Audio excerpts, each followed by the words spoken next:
স্বাগত দীপ্ত সংবাদে, সাথে আছি আমি কাজী আসিফুজ্জামান। জাহাঙ্গীরনগর বিশ্ববিদ্যালয় ক্যাম্পাসে বড় পর্দায় ব্রাজিল ও জাপানের খেলা দেখেছেন শিক্ষার্থীরা। ব্রাজিল শেষ 16-র টিকিট নিশ্চিত করায় আনন্দে মেতে ওঠেন ব্রাজিল ভক্তরা। আরও জানাচ্ছেন এম এ হালিম। জাহাঙ্গীরনগর বিশ্ববিদ্যালয়ে বড় জায়ান্ট স্ক্রিনে বিশ্বকাপের ফুটবল প্রদর্শনিত হচ্ছে এবং কয়েকদিন যাবতই কিন্তু আমরা দেখতে পেয়েছি বিগত ম্যাচ থেকে শুরু করে আজকে পর্যন্ত এখানে সাত সহজ একটি রব এবং সবার মধ্যে কিন্তু একটি আনন্দ উৎসব বিরাজ করছে। সেই জাহাঙ্গীরনগর বিশ্ববিদ্যালয়ের যে জায়ান্ট স্ক্রিনের খেলা সেগুলো দেখানোর জন্য আমি এখানে হাজির হয়েছি। আপনাদের সেই জায়ান্ট স্ক্রিনের খেলা এবং আনন্দ উৎসব সেগুলো দেখাবো। মুক্ত মঞ্চে এভাবে হচ্ছে প্রজেক্টরে খেলা দেখানো হচ্ছে, সেটা আসলেই অনেক প্রশংসা পাওয়ার যোগ্য। আর এইভাবে খেলা দেখে বন্ধু বান্ধবের সাথে সিনিয়র জুনিয়র সবাই মিলে একসাথে খেলা দেখে একেবারে মাঠে দেখার যেরকম ফিল সেরকম ফিল পাচ্ছি। জাহাঙ্গীরনগর বিশ্ববিদ্যালয় কেন্দ্রীয় শিক্ষার্থী সংসদকে, জাকসুকে অবশ্যই একটি ধন্যবাদ। তাদের জন্য অনেক অনেক কৃতজ্ঞতা প্রকাশ করছে তাদের প্রতি। জাহাঙ্গীরনগর বিশ্ববিদ্যালয় এমন জায়ান্ট স্ক্রিনে খেলা দেখার ব্যবস্থা করেছে। বাসায় বসে টিভিতে দেখে অত মজা নাই যতটা আমাদের সবাই আমাদের সিনিয়র জুনিয়র বা আমাদের ব্যাচমেটদের সাথে দেখে যে মজা।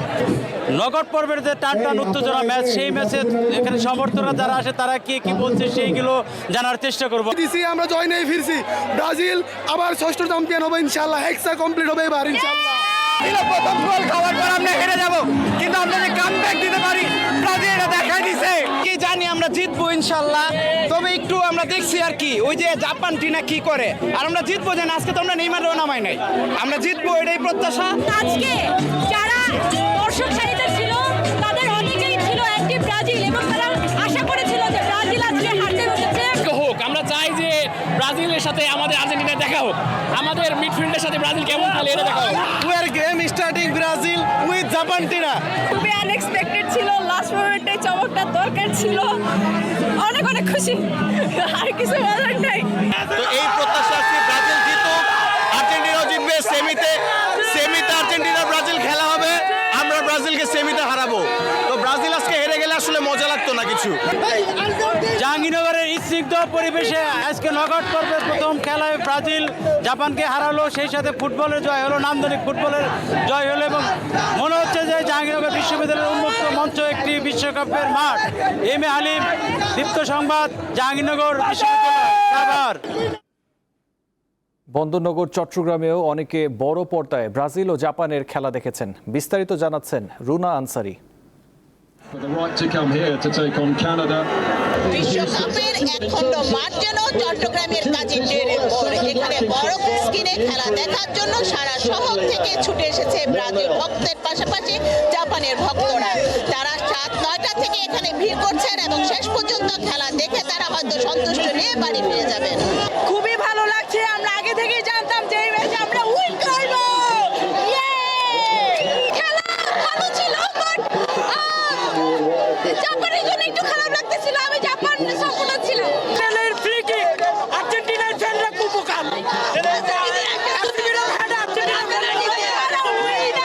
খুবই ভালো লাগতেছে, আমাদের অনেক বছরের স্বপ্ন পূরণ হচ্ছে, এটাই দেখে এটার থেকে আর বেশি কিছু চাওয়ার নাই। I think they played better than Japan. Brazil! That's called Brazil, man. That's called Brazil. ভালো লাগছে, অনেক ভালো লাগছে। অনেক প্রতিদ্বন্দ্বী মূল্যে খেলা হয়েছে। আমরা যদি বা আর্জেন্টিনার সাপোর্টার, কিন্তু খেলাটা এনজয় করছি। অনেক উত্তেজনা ছিল। ব্রাজিলের লাক ভালো, লাক ফিনিশিংটা গোলটা করে। দালালেরা কখনো লাফাচ্ছে কেন? দালালরা এখানে আসে আমরা বুঝি না। আমরা নেমার সারা ম্যাচ উইন। বড় পর্দায় খেলা দেখার আনন্দটা কিন্তু অনেক বেশি। তার সাথে যদি প্রিয় দল জিতে যায় সে আনন্দ অনেক বেশি বেড়ে যায়। চট্টগ্রামের এই জায়গাটিতে বড় পর্দায় খেলা দেখতে হাজার হাজার দর্শক তাদের উৎসাহ উদ্দীপনায় বলে দিচ্ছে আসলে তারা কতটুকু আনন্দ উপভোগ করেছে এই খেলায়। চট্টগ্রামের কাজিন্ডরের মুখ থেকে রুনা আনসারি, দীপ্ত সংবাদ। এবার অন্য প্রসঙ্গ। ঋণ খেলাপি হওয়ায় চট্টগ্রাম 4 আসনে বিজয়ী বিএনপির প্রার্থী আসলাম চৌধুরীর প্রার্থিতা বাতিল করেছে আপিল বিভাগ। তাই সংসদ সদস্য হিসেবে তার আর শপথ নেওয়া হলো না। প্রধান বিচারপতি জুবায়ের রহমান চৌধুরীর নেতৃত্বাধীন আপিল বিভাগ আজ এই রায় দেয়। সংসদ নির্বাচনের আগে আসলাম চৌধুরীর বিরুদ্ধে ঋণ খেলাপির অভিযোগ ওঠে। নির্বাচন কমিশন আপিল শুনানির শেষ দিন তার মনোনয়নপত্র বৈধ ঘোষণা করে। সেই সিদ্ধান্ত চ্যালেঞ্জ করে রিট হলে হাইকোর্টের আদেশে আসলাম চৌধুরীর প্রার্থিতা বহাল থাকে। হাইকোর্টের আদেশের বিরুদ্ধে ঋণ খেলাপির অভিযোগ এনে লিভ টু আপিল করেন একই আসনের জামায়াতে ইসলামের প্রার্থী আনোয়ার সিদ্দিকী। আদালত আপিলের চূড়ান্ত নিষ্পত্তি না হওয়া পর্যন্ত চট্টগ্রাম 4 আসনের ফল স্থগিত করে।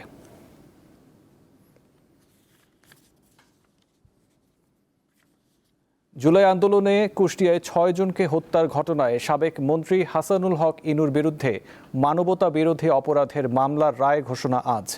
আন্তর্জাতিক অপরাধ ট্রাইব্যুনালের এই রায় ঘোষণাটি সরাসরি সম্প্রচার করবে বাংলাদেশ টেলিভিশন। গত 14 মে এই মামলায় যুক্তিতর্ক উপস্থাপন শেষ হয়। পরে মামলাটি রায়ের জন্য দিন ধার্য করেন ট্রাইব্যুনালের বিচারক। মামলার একমাত্র আসামি হাসানুল হক ইনু, তিনি গ্রেপ্তার হয়ে কারাগারে আছেন। জাতীয় সমাজতান্ত্রিক দল জাসদের সভাপতির বিরুদ্ধে এই মামলায় মোট 8টি অভিযোগ আনা হয়েছে। এর মধ্যে কাজের নির্বাচনী এলাকা কুষ্টিয়ায় 6 জনকে হত্যার অভিযোগ রয়েছে।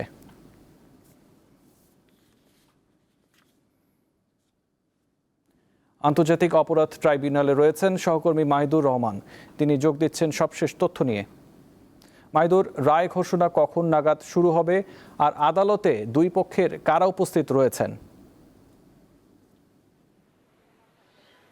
জি আসিফ, আপনি যেমনটি বলছেন, আমি কিন্তু পূর্ববর্তী নিউজেও কিন্তু আপনাকে একটি আপডেট দিয়েছিলাম যে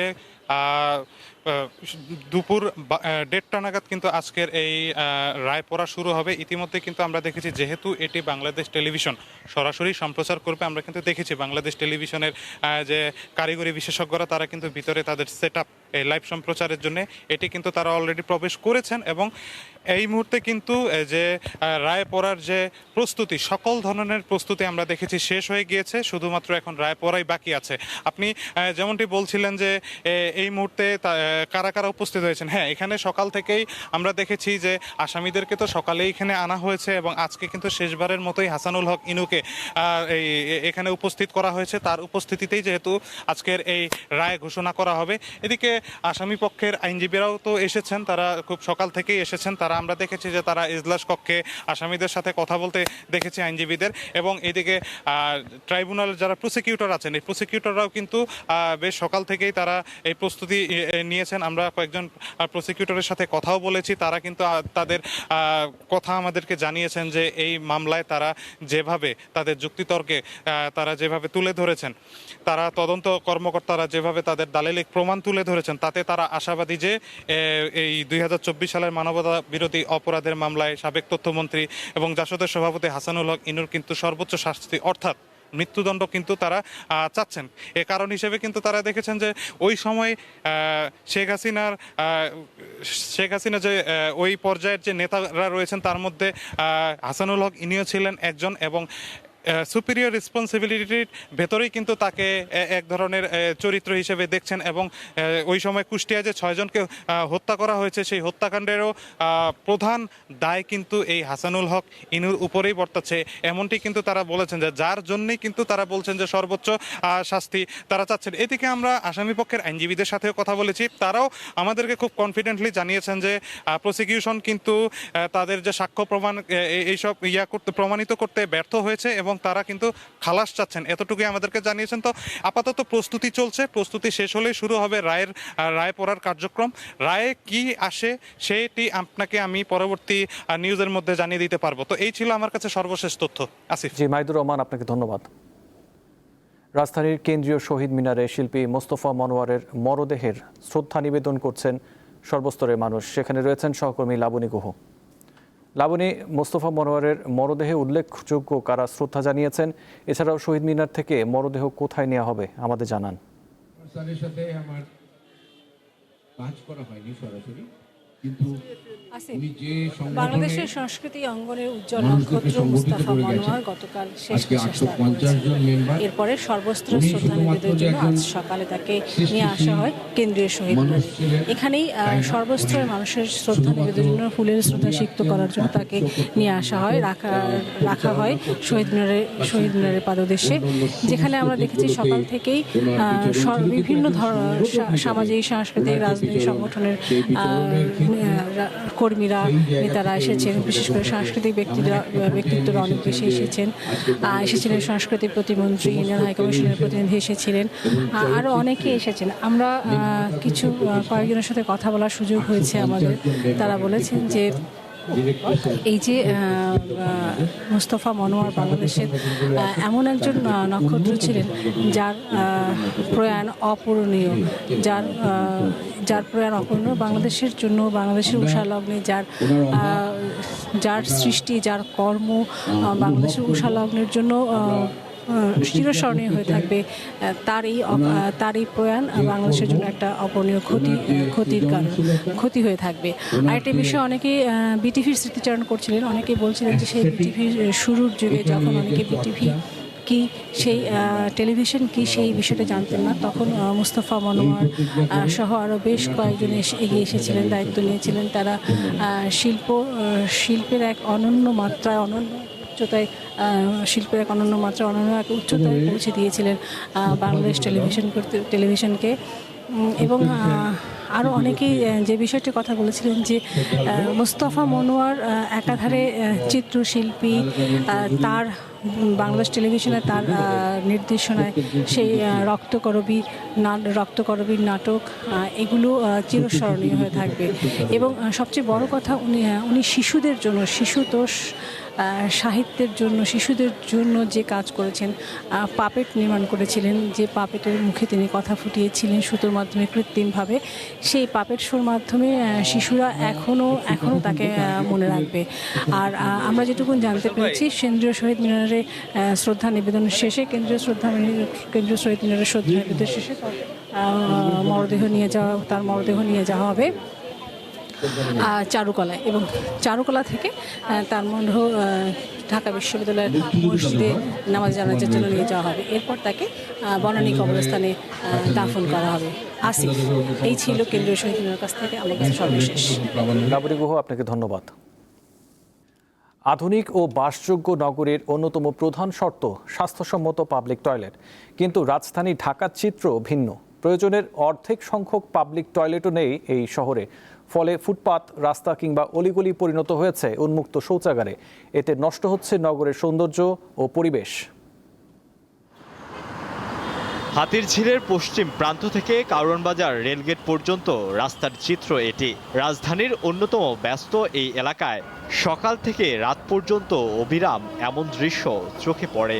রিক্সা ড্রাইভার, তারপরে পথচারীরা এখানেই প্রস্রাব করে। মনে করে জায়গা জায়গায় পাবলিক টয়লেট দিলে প্রস্রাব ব্যবস্থা করলে গেলে সব থেকে ভালো হয়। টয়লেট নাই বিধে আমরা যেখানে সেখানে প্রস্রাব করতে হচ্ছে। রাস্তাঘাট চলার পথে প্রস্রাব করতে হয়, কিন্তু কোনো সময় জায়গা না থাকার কারণে যে কোনো জায়গায় বসতে হয় প্রস্রাব। রাজধানীর অসংখ্য ফুটপাতের চিত্র ঠিক এরকমই। পর্যাপ্ত গণশৌচাগার না থাকায় যেখানে সেখানে মানুষ মূত্রত্যাগ করছেন। এর ফলে নগরীর সৌন্দর্য শুধু নষ্ট হচ্ছে না, পথচারীদের চলাচল হয়ে যাচ্ছে দুর্বিষহ। প্রস্রাব দুর্গন্ধ অসম্ভব ক্ষতি হয়। এই রাস্তাটা দিয়ে আমি প্রায় যাতায়াত করি, কিন্তু এখানে দেখা যাচ্ছে যে রিক্সা দাঁড়াই থাকে এবং পথচারী এখানে ওই যে প্রস্রাব গন্ধ পাওয়া যায়। প্রায় দেখি যে এখানে লোকজন প্রস্রাব করে। ঢাকার 2 সিটির কোনো এলাকাতেই প্রয়োজনীয় সংখ্যক পাবলিক টয়লেট নেই। যেগুলো আছে সেগুলোর মান নিয়ে রয়েছে প্রশ্ন। কোনোটার দরজা ভাঙা, কোনোটাই নেই পানির পর্যাপ্ত ব্যবস্থা। ভেতরে গেলে সৃষ্টি হয় দম বন্ধ হওয়ার অবস্থা। অনেক খোঁজাখুঁজি করার পরে একটা পাবলিক টয়লেট পাওয়া যায়, ঠিক আছে।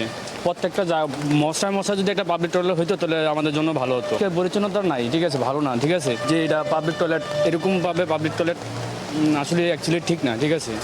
দুর্গন্ধ, মানে আবর্জনা দেওয়া ভরপুর। এটা বড় সমস্যা। এনে লাইন ধরে থাকে বাবা, এখানে বাথরুমে যাওয়া যায় না, দাঁড়ায় থাকে।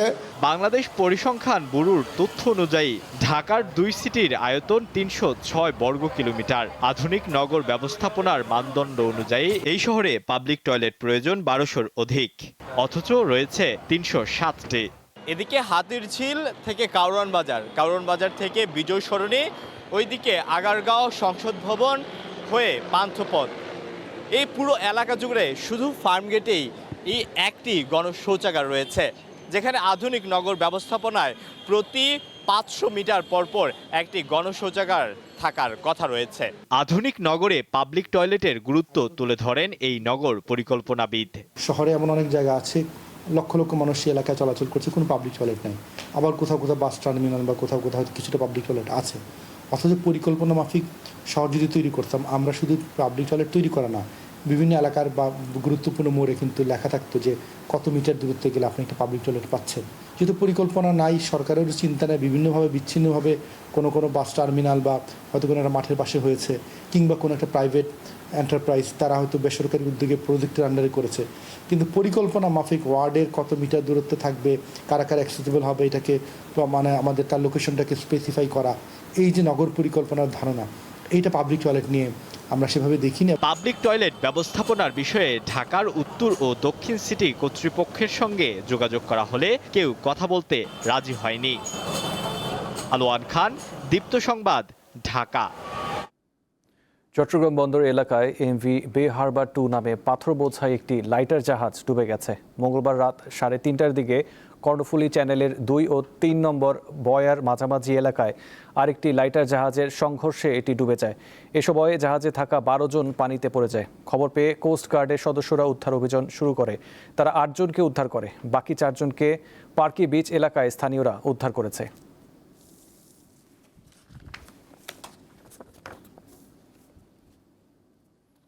এবারে আন্তর্জাতিক প্রসঙ্গ। কাতারের রাজধানী দোহায় আজ যুক্তরাষ্ট্রের সঙ্গে কোনো বৈঠক হবে না বলে জানিয়েছে ইরান। যুক্তরাষ্ট্রের প্রেসিডেন্ট ডোনাল্ড ট্রাম্প জানিয়েছেন, শান্তি আলোচনায় অংশ হিসেবে মঙ্গলবার দোহায় দ্বিপক্ষীয় বৈঠক হবে। ট্রাম্প দাবি করেন, তেহরানের অনুরোধে দোহায় এই বৈঠক হতে যাচ্ছে। তবে তার দাবি নাকচ করেছে ইরানের পররাষ্ট্র মন্ত্রণালয়। তারা বলছে, এমন কোনো পরিকল্পনা আপাতত তাদের নেই। ইরান জানিয়েছে, তারা দোহায় একটি বিশেষজ্ঞ প্রতিনিধি দল পাঠাবে, যারা সেখানে ইরানের জব্দ করা তহবিল ছাড়ের বিষয়টি খতিয়ে দেখবে। এদিকে হরমুজ প্রণালী থেকে মাইন অপসারণ এবং আন্তর্জাতিক জাহাজ চলাচল পরিচালনার বিষয়ে ফ্রান্স ও ওমানের যৌথ প্রস্তাব সরাসরি প্রত্যাখ্যান করেছে ইরান।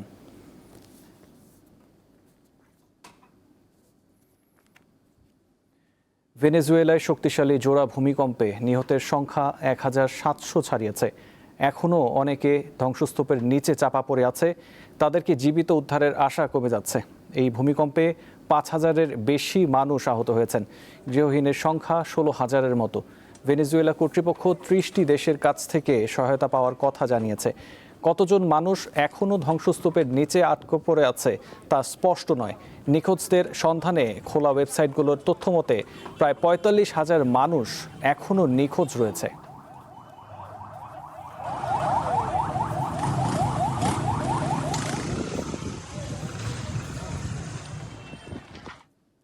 এই ছিল এখনকার সংবাদে। পরবর্তী সংবাদ 2টায় দেখার আমন্ত্রণ রইল।